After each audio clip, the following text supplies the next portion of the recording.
বদ্দারের মানুষ কিন্তু পানির পাবে অনেক কষ্ট পাইছে। এখানে বদ্দারের চকবাজারের মানুষ পানির জন্য এরা বেশি কষ্ট পায়। কেন এখানে ব্যাঙ্গে মতো দিলে পানি উঠে যায়। পুলিশ প্রশাসন থেকে সবকিছু থেকে নিষেধ করা হয়েছে, কিন্তু এখানে কিন্তু টিকে কিন্তু টমটম চলতেছে। এগুলো মনে করেন মেইন রোডে উঠতে পারে না, মেইন রোডে চলায় না, গলির ভিতরে চালায়, এলাকার পোলাপনরে কিছু দেয়।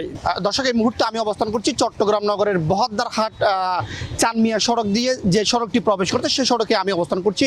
আমি একটু আপনাদেরকে দেখাবো এবং জানানোর চেষ্টা করবো এই সড়কের বেহাল দশার দৃশ্যগুলো। এখানে সাধারণ মানুষের ভোগান্তি পোহাতে হচ্ছে অনেক বেশি, এবং পাশাপাশি যেই গাড়িগুলো চলাচল করছে সেই গাড়িগুলোর কারণে কিন্তু অতিরিক্ত গর্ত তৈরি হচ্ছে, এমনটি আমাদেরকে জানিয়েছেন স্থানীয়রা। একটু আমি আপনাদেরকে স্থানীয় মানুষদের সাথে কথা বলবো এবং এখানে যারা চালক রয়েছে তাদের সাথে আমি কথা বলে বিস্তারিত জানানোর চেষ্টা করবো। বৃষ্টি হলে আমরা বুঝতে পারি না কোনটা রাস্তা কোনটা নালা। তো ওই বিষয়ে এই যে আমলিক স্বৈরাচার আমলে 566টা নালা হয়েছে চট্টগ্রাম শহরের মধ্যে বোঝা যায় না, পানি উঠলে বোঝা যায় না কোনটা রাস্তা কোনটা নালা। আর এই কাঁথাগুলোর ভিতর গাড়ি অনেক সময় উল্টা যায়, কারণ 3 চাক্কার গাড়ি। আমি অনেক সময় দেখছি আমার সামনে টেম্পো একটা উল্টে গেছে, সিনজ একটা উল্টে গেছে, আরেকদিন আমিও গাড়ি উল্টে দিচ্ছি, কিছু করার নেই। কারণ আমি বুঝতেছি না কোনটা রাস্তা কোনটা নালা। ওখানের ভিতর মনে করেন আমার মতন লোক পড়লে তো বেশি যাবে। আমরা দেখি মুরাদপুরে 2-3টা লোক খুঁজে পাইনি। তো এইগুলো হচ্ছে এদের ব্যর্থতা। আমলিক স্বৈরাচার আমলে যদি এরা রাস্তার নালার কাজটা যদি ঠিক মতন না করে, নাস্তার কাজটা যদি ঠিক মতন করতো, তাহলে আজকে এই পরিস্থিতিটা হইতো না। এখানে দেখেন হংসপাড়া মেডিকেল আছে, রুগী আসতে যাইতে যেমন প্রচুর কষ্ট, মেডিকেলটাতে যাতায়াত ব্যবস্থা এতটা যে দুর্বল, এতটা যে অবহেলা। আমার বলতে হইতেছে না রাস্তাটা আপনি আবাসিকের মতন নোটের মতন প্লেন করেন, আপাতত একটা পাথর দেন, কিছু বালু দেন, তাহলে তো রাস্তাটা মোটামুটি ঠিক হচ্ছে, আমরা যাতায়াত ব্যবস্থা সুন্দর মতো করতে পারতেছি। কিন্তু এরা বলতেছে না আগে নালার কাজ হবে তারপর রাস্তার কাজ হবে। এই নালার কাজটা বিগত 5 বছরও হবে না। বদ্দারের মানুষ কিন্তু পানির পাবে অনেক কষ্ট পাইছে। এখানে বদ্দারের চকবাজারের মানুষ পানির জন্য এরা বেশি কষ্ট পায়। কেন এখানে ব্যাঙ্গে মতো দিলে পানি উঠে যায়, যে একটা ব্যবস্থা, কেন নালা ক্লিয়ার নেই, নালার কাজটা ওরা সঠিকভাবে করতে পারে নাই। আওয়ামী লীগ স্বৈরাচার আমলে রাজাল করিম সহ আবার বিভিন্ন চট্টগ্রামের মেয়র যারা ছিল, এটা ওদের ব্যর্থতা, এটাই ওদের দুর্বলতা। ওরা যদি ঠিক মতন এই কাজগুলো করতো তাহলে আজকে এখানে এই অবস্থা হইতো না। এখানে মূল বিষয়টা হচ্ছে আমাদেরও সচেতন হতে হবে। সচেতনতার বিষয় হচ্ছে আমরা যেখানে সেখানে ময়লা ফেলতেছি। আমরা ময়লা ফেলার কারণে দেখা যাচ্ছে কি নালাগুলা জ্যাম হয়ে যাচ্ছে, ওনারা পরিষ্কার করে যাচ্ছে ঠিক, কিন্তু এটা জ্যাম হয়ে যাচ্ছে আমাদের সচেতনতার অভাবে। তো আমাদেরও সচেতন হতে হবে। পাশাপাশি আসলে এই রোডটা নিয়ে আমরা এখানে কষ্ট পাচ্ছি প্রায় বিগত 10-15 বছর ধরে। এটা অনেক আশ্বাস দিছে, কিন্তু আসলে এটা কোনো আমরা ফলপ্রসূ দেখতেছি না।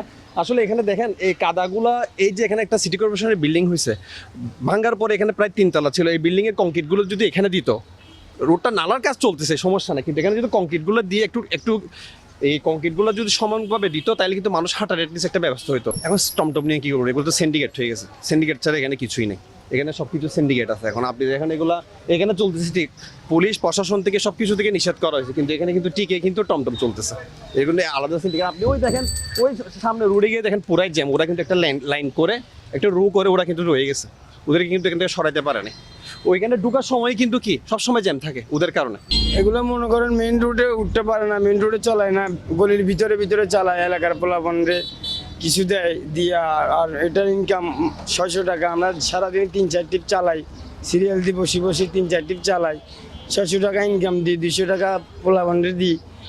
তারপরে আমরা 500-700 টাকা হইলে এগুলো নিয়ে যাই আর কি। গাড়ির ইনকাম দিতে 600 টাকা, আর এখানে দিতে হবে 200 টাকা।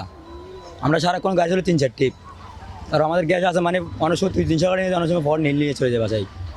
আমাদের ফ্যামিলি আছে, সবাই আছে, তো আমাদের তো চলতে হবে এগুলো নিয়ে। মানে বৃষ্টি পড়লে পানিগুলো যেতে পারে না, রাস্তাঘাট এইভাবে মানে রুগ্না হয়ে যায়, মানুষ হাঁটতে পারে না, এই সমস্যা।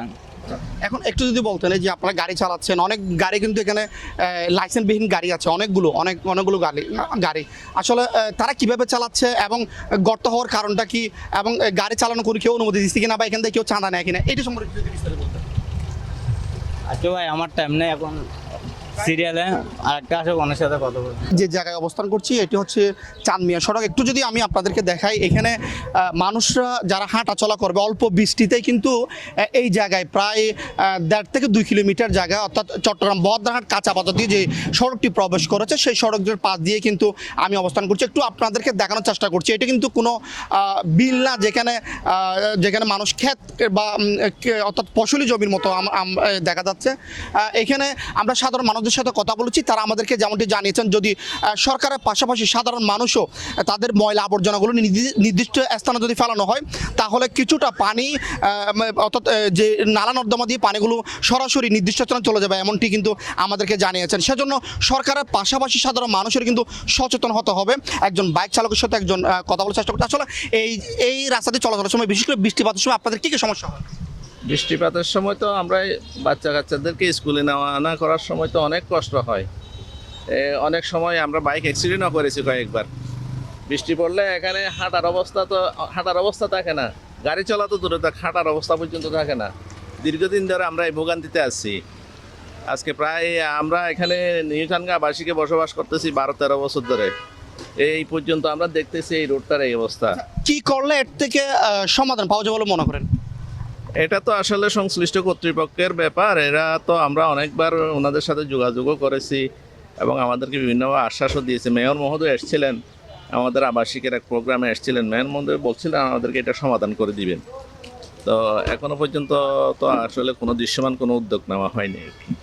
দর্শক, স্থানীয়দের একটা মাত্র দাবি, অতি শীঘ্রই যেন এই চানমিয়া সড়কটি সরকারের পক্ষ থেকে যেন অতি শীঘ্রই এটা সংস্কার করা হয়, এমনটাই দাবি জানিয়েছেন স্থানীয় এলাকাবাসী। তো এই ছিল আমার কাছে চট্টগ্রামের চানমিয়া সড়ক থেকে সর্বশেষ সংবাদ।